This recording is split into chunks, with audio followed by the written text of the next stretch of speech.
Nikukaribishe kwa mara nyingine tena mtazamaji wa The World News katika kipindi hiki cha ulimwengu wa siasa. Mimi ni Adam Hussein. Makala yetu leo tunatazama ni kwa nini Tehran imechagua vita badala ya kusalimu amri. Rais wa Marekani amekuwa akihoji ni kwa nini licha ya kupeleka silaha hatari za kijeshi, lakini pia anavyojitazama kama mwenye taifa kubwa ulimwenguni lenye silaha hatari duniani, lakini bado Tehran imezingatia kupambana na taifa hilo na haitaki kusalimu amri.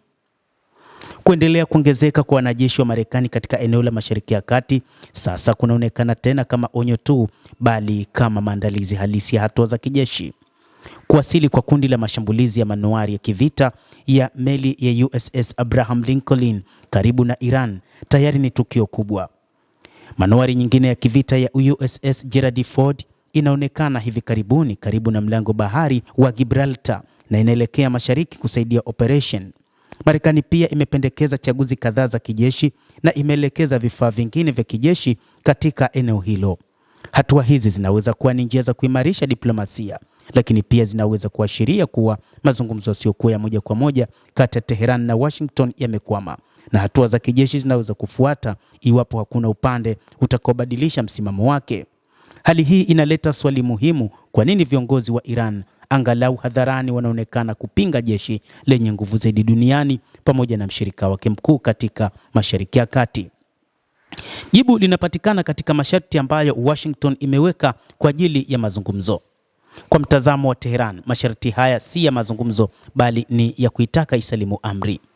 Masharti hayo yanajumuisha kusitisha urutubishaji wa madini ya urani, kupunguza umbali wa makombora ya masafa marefu ili asitishie Israel, na kusitisha kuunga mkono makundi yenye silaha katika eneo, na kama alivyosema waziri wa mambo ya kigeni wa Marekani Marco Rubio, kubadili namna Jamhuri ya Kiislamu inavyohangaisha raia wake, kwa maana kuondoa utawala wa Khamenei.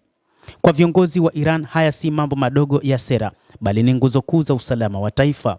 Kwa miaka mingi bila washirika wakubwa wa kimataifa, Iran imejenga kile inachokiita Axis of Resistance, mtandao wenye makundi ya silaha ambao ni washirika wake, ulioundwa kuzuia migogoro kufika mipakani mwa Iran na kuongeza shinikizo dhidi ya Israel. Mpango wa makombora wa masafa marefu wa Iran umechukua nafasi ya jeshi lake la anga la muda mrefu na umekuwa njia ya kujilinda kutokana na ukosefu wa teknolojia ya kisasa ya kijeshi.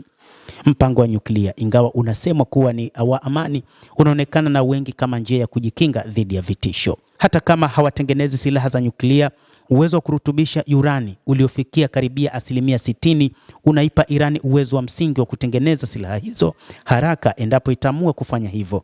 Na kwa mujibu wa taarifa zilizopo ni kwamba kuna aina ya makombora yenye viashiria vya urani ambavyo Iran inaweza ikatumia hata wakati huu wa vita.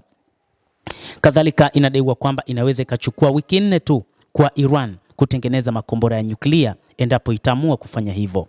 Uwezo huu unaweza kutumika kama kadi ya shinikizo katika mazungumzo. Kwa mtazamo wa Tehran, kuondoa mambo haya kutaharibu kabisa msingi wa usalama wake. Kwa mtazamo wa kiongozi mkuu wa Iran Ayatollah Al-Khamenei, kukubali masharti hayo kunaweza kuwa hatari zaidi kuliko vita vya muda mfupi na Marekani chini ya uongozi wa Trump. Vita, ingawa vina gharama kubwa, vinaweza kudhibitiwa bila kupoteza uwezo wote wa kimkakati, lakini hatari zilizomo katika hesabu hii ni kubwa na sio kwa Iran tu.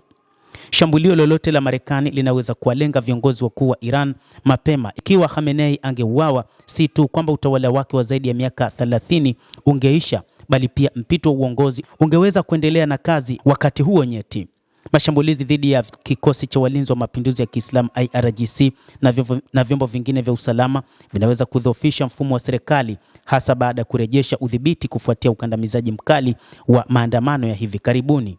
Ikumbukwe, hata katika vita vya siku 12 baada tu ya kuuawa kwa makamanda wa Iran, Al-Khamenei aliteua uongozi haraka na kuendelea na mapambano.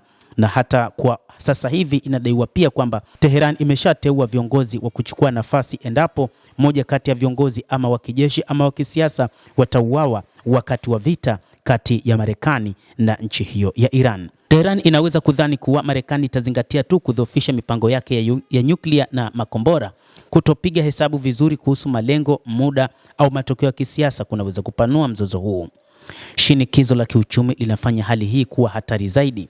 Uchumi wa Iran ambao tayari umeathiriwa na vikwazo, mfumuko wa bei na kushuka kwa uwezo wa kununua utapambana na mshtuko zaidi. Matatizo ya usafirishaji wa mafuta nje, miundombinu iliyoharibiwa itaongeza hasira kwa umma ambayo imezuiwa lakini haijatatuliwa. Hatari si kwa Iran pekee bali pia kwa Washington. Kwenye makaratasi, jeshi la Marekani linaonekana kuwa na uwezo mkubwa kufanikisha malengo ya rais wake ikiwa mvutano utaongezeka. Lakini vita vipigano kwenye makaratasi mara nyingi huathiriwa na makosa ya maamuzi, kuongezeka kwa mapigano bila kukusudia na matokeo yasiyotegemewa. Migogoro ya hivi karibuni ikiwemo mapambano ya siku 12 na Israel yameonyesha udhaifu katika mifumo ya kijeshi ya Iran, lakini pia imeupa uzoefu nchi hiyo juu ya namna ya kujifunza na kujirekebisha. Sasa inadaiwa kwamba tayari imeshapata mifumo ya ulinzi wa anga kutoka mataifa washirika, ikiwa ni pamoja na mfumo wa anga wa S-400 kutoka Urusi na mifumo mingine kutoka nchini China ambayo bado haifahamiki inawezaje kufanya kazi katika kudungua makombora. Endelea kutufuatilia mtazamaji, bila shaka nawe pia una nafasi ya kulike, kucomment na kusubscribe channel yetu hii. Kubwa ni kwa nini Tehran ichague vita badala ya kusalimu amri.